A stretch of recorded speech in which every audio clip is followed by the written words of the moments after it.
Bonjour Monsieur Soral, merci pour le travail de réinformation que vous avez fait depuis tant d'années. Je voulais vous poser une question. Que pensez-vous de Monsieur Rémi Daillé-Widman qui lance actuellement un coup d'État et donc c'est une personne qui a la foi catholique, voilà, qui a des valeurs traditionnelles de la famille, etc. Et d'après ce que j'ai vu sur lui, il est totalement sincère. Donc ça fait des années qui critique énormément le système, ce genre de choses. Donc je voulais savoir votre avis et si vous allez le relayer. Et voilà, parce qu'il fédère pas mal de monde, il arrive à organiser, les Gilets jaunes l'ont rejoint.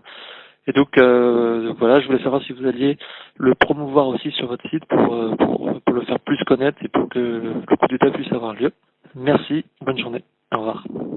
Bah là, je vais être obligé d'être un peu méchant. Il faut être particulièrement naïf, voire stupide, pour me poser cette question.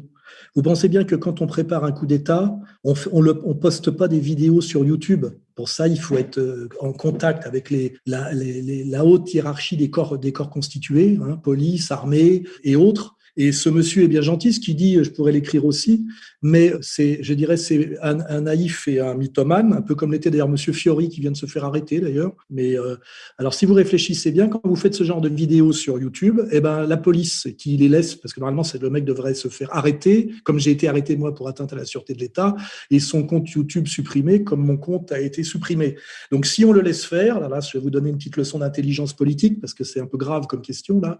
C'est pour que les gens comme vous, la police puisse en faire la liste, hein, c'est-à-dire que tous ceux qui vont voir, qui répondent, qui essayent d'agréger avec ce monsieur, eh ben ça permet à la police d'État de vous lister, hein. Et puis à un moment donné, voilà, vous êtes sur la liste des gens qui aimeraient qu'il y ait une révolution, qui pourraient bouger, donc vous êtes déjà cuit, voilà, hein. Donc si la révolution a lieu un jour, elle passera pas par un mythomane qui fait des vidéos sympathiques sur YouTube alors qu'il n'a en réalité aucun moyen de faire ce coup d'État. Il faudrait lire Malaparte pour ce que c'est que l'organisation d'un coup d'État, et je vous garantis que le jour où il y aura un coup d'État, ça ne se passera pas, à mon avis, par des vidéos sur YouTube, hein. Voilà, donc je pense que ce monsieur, on le laisse faire parce que, un, il n'est pas dangereux, deux, il permet de faire la liste des gens qui sont sensibles à son discours. Donc, à son insu, il travaille pour la police, hein, et pour la police d'État. Et il faudrait peut-être que vous vous réveilliez un peu et de comprendre que le monde réel n'est pas YouTube, hein, voilà. Et que d'ailleurs, quand on est réellement un résistant authentique, comme je le suis moi, malgré même mes faibles moyens, comme l'avait fait remarquer notre ami belge là, eh ben on a déjà des gros problèmes. Rissen aujourd'hui est en prison, hein. L'autre Guignol là dont vous me parlez, lui il n'est pas en prison, il n'est pas arrêté, et même s'il est arrêté à un moment donné, tout ce qu'il risque c'est une petite psychiatrisation, quoi. Voilà, hein.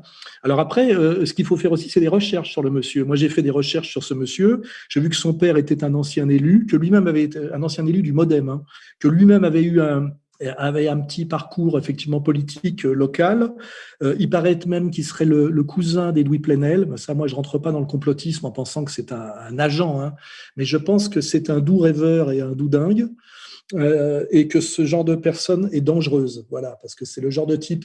Rappelez-vous Fiori, hein, à cause de lui, il y a un gradé de la gendarmerie qui s'est retrouvé en hôpital psychiatrique, et Fiori disait qu'il suffisait d'arriver avec un paplard à l'Élysée pour démontrer que le président n'était pas le président pour des raisons d'argutie juridique, et puis qu'il allait gentiment nous rendre les clés de l'Élysée. Ça ne s'est jamais passé, et il faut arrêter avec ce genre de guignolade. La politique, c'est sérieux, c'est dangereux, et ça marche pas comme ça. Voilà. Donc, je vous dis que vous puissiez me poser cette question, ça me permet d'y répondre, c'est très bien, mais me prouve que vous ne comprenez rien à la politique sérieuse, hein. Voilà, la politique sérieuse, c'est pas d'appeler à la révolution dans une vidéo YouTube et de se donner rendez-vous quelque part. Ça me rappelle un peu le pop Gapone, le rôle du pop Gapone en 1905, quand il y a eu la première tentative d'insurrection en Russie.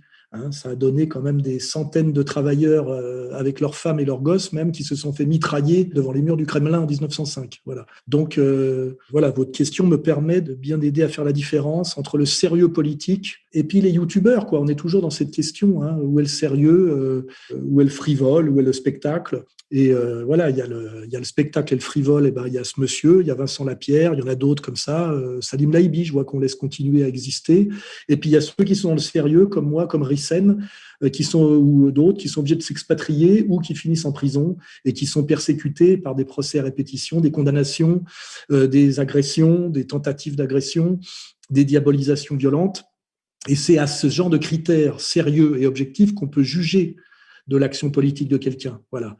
Donc, j'espère que j'ai été assez clair et que ça en éclairera d'autres, parce que ça, effectivement, sinon, ça peut être dangereux.